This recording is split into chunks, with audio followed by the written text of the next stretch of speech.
Hi guys, this is Sal again. For this video, hopefully also under 10 minutes, I'm going to focus on the PSAT test data results along with the alignment handouts that are provided on the right-hand column to help grade levels that use the PSAT to help identify other essential standards they want to focus on for the year.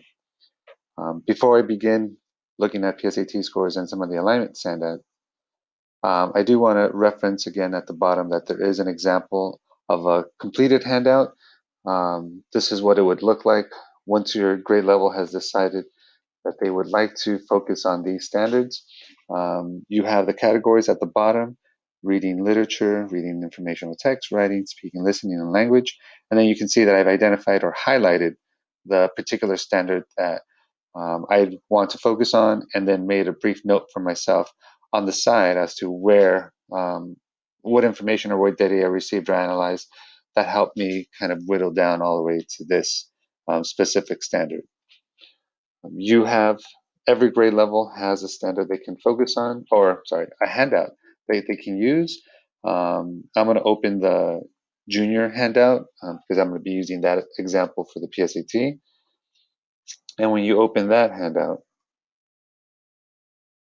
you get, again, the same type of handout. It's just the 11th through 12th grade span. It has all 5 categories at the bottom. Your grade level will just have to have some notes or highlights for the standard that you've selected, and then whatever type of notes that lead to the analysis of choosing the standard. Let me go back to the handout with all the data reports. And again, for the PSAT, they're broken up into 2 different tests. There's an 8th and 9th grade test, and then there's a 10th and 11th grade test.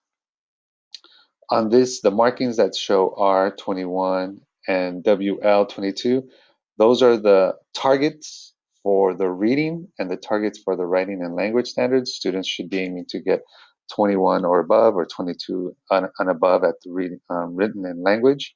And for 10th and 11th grade, the targets move up to 27 for reading and 26 or higher for written and language. So I'm going to use the 10th grade 2017 PSAT scores because I want to discuss or discern what 11th grade students should be focusing on, hopefully for the essential standards. So when I open up that test results,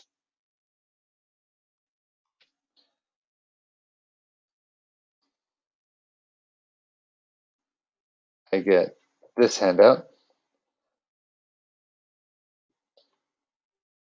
So this, you'll see West Covina High School's PSAT National Merit Scholarship 2017 for 10th grade benchmarks. Again, you'll see the school's marks, the district's marks, the state, and then the total for all 3.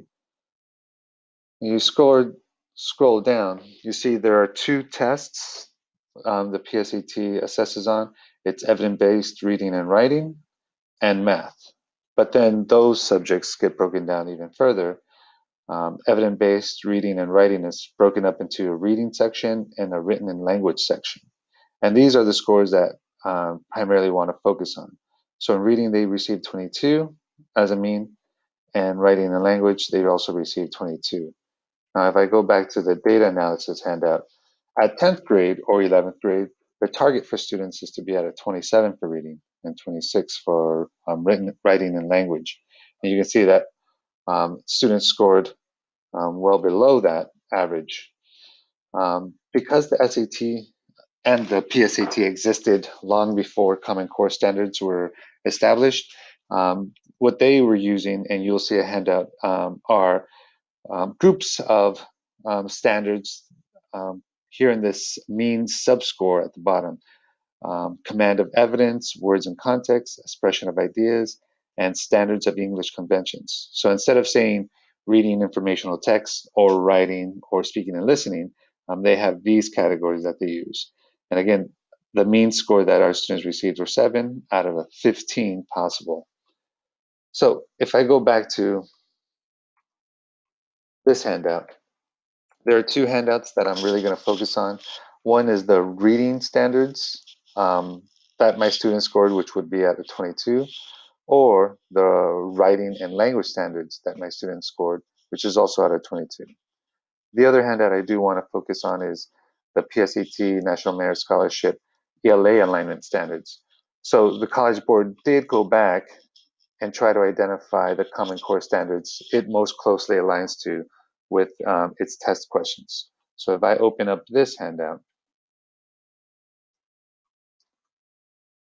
I want to get these standards, again, that are closely aligned with what the PSAT reading and the PSAT writing and language standards are focused on.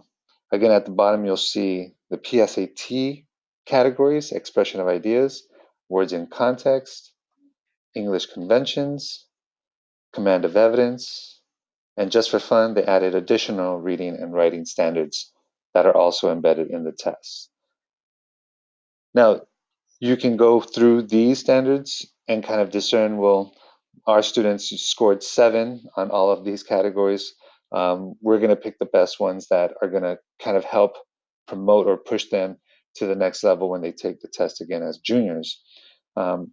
Another way to determine what standards you may want to focus on is when you go back to this handout and you look at the specific score that our students received. The mean was 22 for reading. So I'm going to click on reading and open up that handout,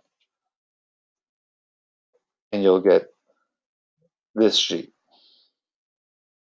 Now on this handout, it does give you what students are already able to do, so you'll get a reference of the skills they are capable of demonstrating on this exam, and then you'll see skills that they should be working towards to improve for the next test. This will require a little bit more analysis within your grade level because it doesn't connect directly to a California Common Core standard or even one of the PSAT categories. Spending time reading this document and then discussing as a group what best standards are going to help draw some of these suggestions, whether it's reading informational text, whether it's writing, whether it's something about language. That's the second method that you can use to kind of identify standards using the PSAT scores.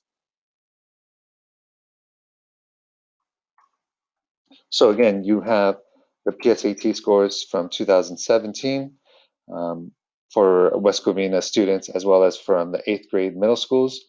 You have alignment standards that the PSAT has provided for those 5 categories that they identified. And then you also have the markings for either writing and language or reading for whatever grade level or school that you're using to help identify those standards. And again, at the end, the goal is to be able to go to your document for your grade level, highlight the standards that you were able to discuss as a grade level, and then make some notes to remind and justify why you're going to be focusing on that specific standard. Again, it doesn't have to be a standard just on areas of growth opportunities. It could also be areas where students are excelling very well at, and we just want to challenge them even further for this next year. Again, if you have any questions, please feel free to email me at sal.hernandez@wcoz.org. Thank you.